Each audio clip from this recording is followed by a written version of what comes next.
Good Thursday afternoon. I am Charity Menifee, Director of Communicable and Environmental Disease and Emergency Preparedness here at Knox County Health Department. Once again, our moment of gratitude today is dedicated to all of the parents who are finding safe, creative ways for their children to celebrate Halloween. On Tuesday, we spoke about safe and fun ways to hand out candy this year, and today we will focus on some ideas for the trick-or-treaters themselves. This year, if you plan to trick-or-treat in your neighborhood, stick to a small group. Ideally, this would just be your household. But if you decide to include some of your neighbors, please make sure you're keeping at least 6 feet of distance from anyone that does not live in your household with you. Make mask wearing a part of the costume. There are many cute Halloween-themed cloth face masks being sold at various businesses, or you could maybe even make one yourself. But as a reminder, a costume mask is not a substitute for a cloth face mask. Wash your hands before and after trick-or-treating, and definitely make sure you wash them again before you dig into the candy. And it wouldn't be a true public health tip if we didn't remind you to eat a full and healthy dinner before you go trick-or-treating so you don't accidentally fill up on sweets. A sugar rush right before bedtime could make for a very long night. And now we'll move into the local situation. We have 75 new confirmed cases since yesterday's report, giving us 12,903 confirmed cases of COVID-19 in Knox County since March. Additionally, we have 635 probable cases. 12,004 of our cases are considered inactive, giving us 1,431 active cases. 468 individuals have been hospitalized at some point in their illness, and 63 Knox County residents are currently hospitalized. Unfortunately, we have no additional deaths to report today, keeping our total at 103. And now we'll transition into the benchmarks. As a reminder, for the majority of the benchmarks, what we want to see is no 3-day statistically significant shifts with a 2-week time period. All the data we are going to talk about today is on our website, and you can find it at covid.knoxcountytn.gov/case-count. Moving to the first benchmark, sustained reduction or stability in new cases for 14 days. To illustrate this benchmark, we have a bar graph that shows previous cases, new cases, and the growth rate over time. Over this time period, we experienced 6 red flags and 1 yellow flag, but they weren't on consecutive days. Over the past 14 days, we have seen an average of 114 new cases a day.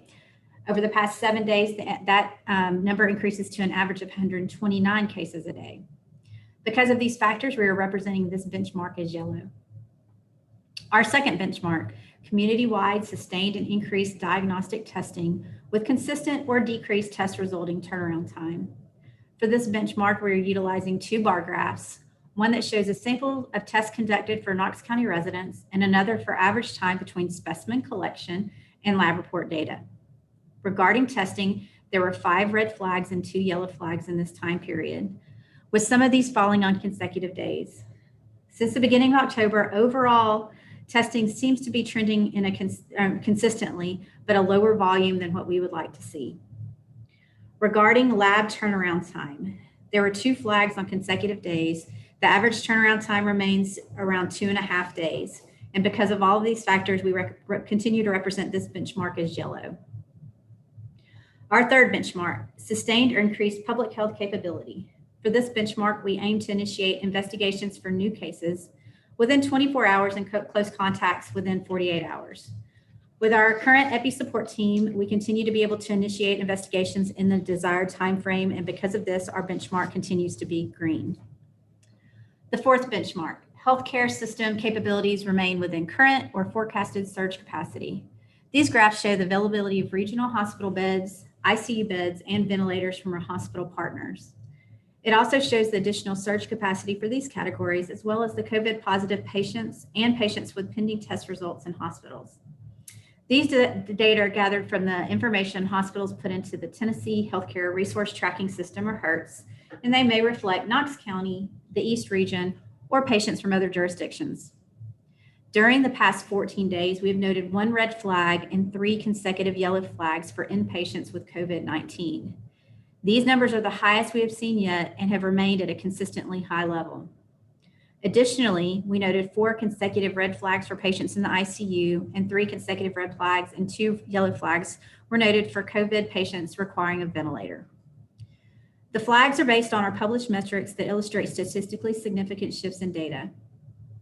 After speaking with our hospital partners, they have recommended that the benchmark remain yellow because they are still within their ability to manage the current number of patients. However, we still want to stress that our community members need to remain vigilant in practicing the 5 core actions and get a flu shot to help ensure our hospitals do not become overburdened. As always, the hospital systems continue to meet routinely, work together to ensure that no system is impacted disproportionately, and plan their response together to best serve the community. The decisions regarding how to classify this benchmark have been made in concert with our hospital partners, as well as taking all of the data into consideration. Our 5th benchmark, sustained or decreased COVID-19 related death rate for identified positive or probable cases. For this benchmark, we use a graph that shows reported deaths of Knox County residents by date of death. Over the past 2 weeks, we have seen 12 deaths, with 4 in the last 7 days. The information available leads us to represent this benchmark as yellow. And then under our supplemental data section, the first chart shows new daily COVID cases per 100,000 population. As of yesterday, our 14-day trend line shows 24 cases per 100,000, and our 7-day trend line shows 27 cases per 100,000. The second chart shows the percent positive for COVID-19. This data is received from the Tennessee Department of Health. The 7-day average for percent positive in Knox County is 9.9%. Both of these charts will continue to be updated on Wednesdays, and I'll now open it up for questions. All right, as a reminder, you can submit your questions into the chat feature. All right, the first question we have is from Bob Morgan with Knoxville Liberty Press. We saw the survey results from the Board of Health meeting last night. How does this survey impact the public policy regarding COVID?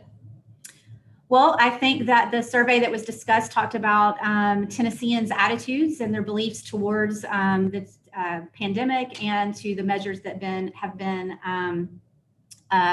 implemented throughout the state. Again, that was a statewide survey. And for how policy will be affected by that, that would be a question for the Board of Health because they're the ones who are making that information. But I think hearing of the widespread support for mandates such as masks and those things is helpful to everybody to hear from the statewide group or the statewide survey.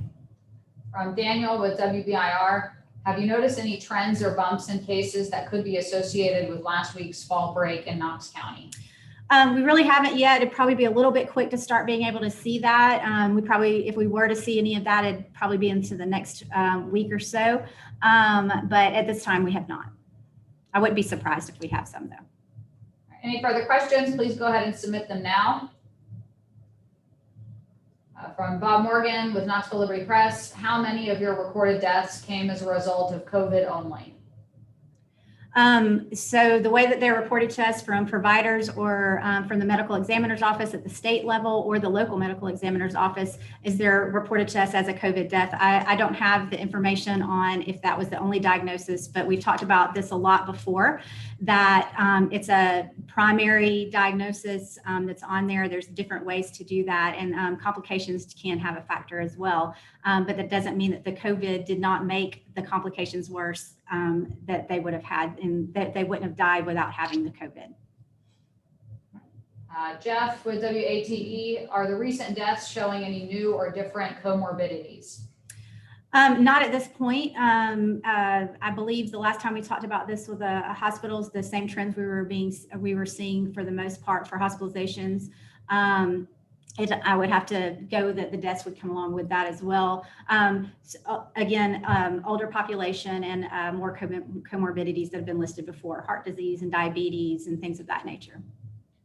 Vincent with the Sentinel, why is it important for the red flag days to be in consecutive days? That's really a demonstration to us of how steep the growth is. The more steep that is, the more concerning that is. And so that's really just, it gives us an idea of the trajectory of where our data is going to help make decisions on how we want to move forward and what we want to focus on.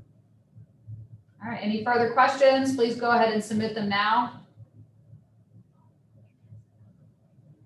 Oh, I'm sorry, I overlooked one right there. Bob Morgan with Knox Liberty Press. When will the additional surge beds and ventilators be implemented? Would this be when your benchmark is read?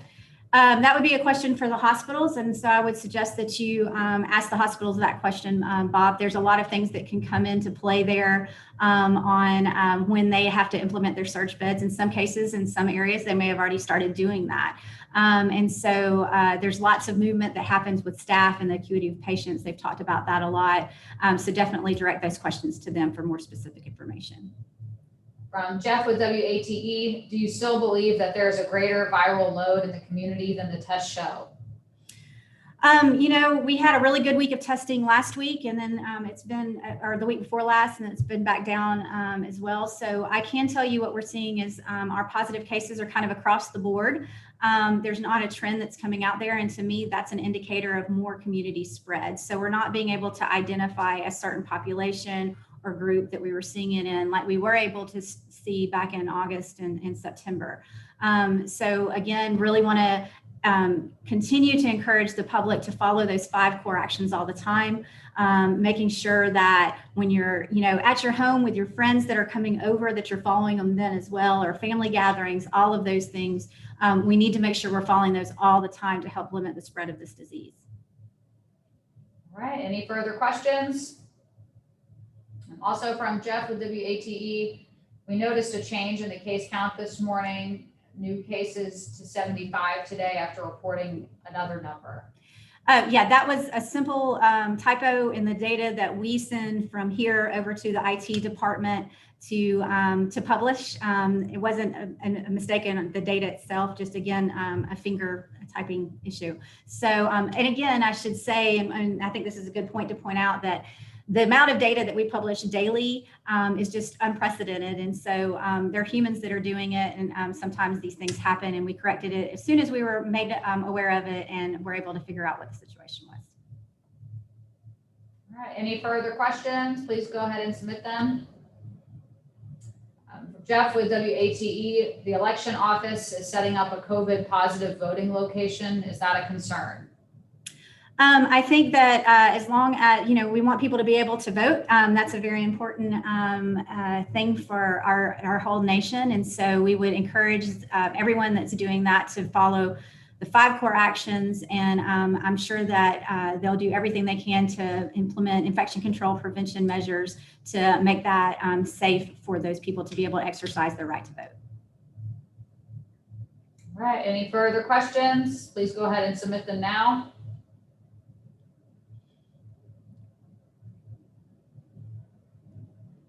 All right, I'm not seeing any other questions come in. So thank you all for your time, and we will see you again on Tuesday at 12:30 of next week. Have a good rest of your day.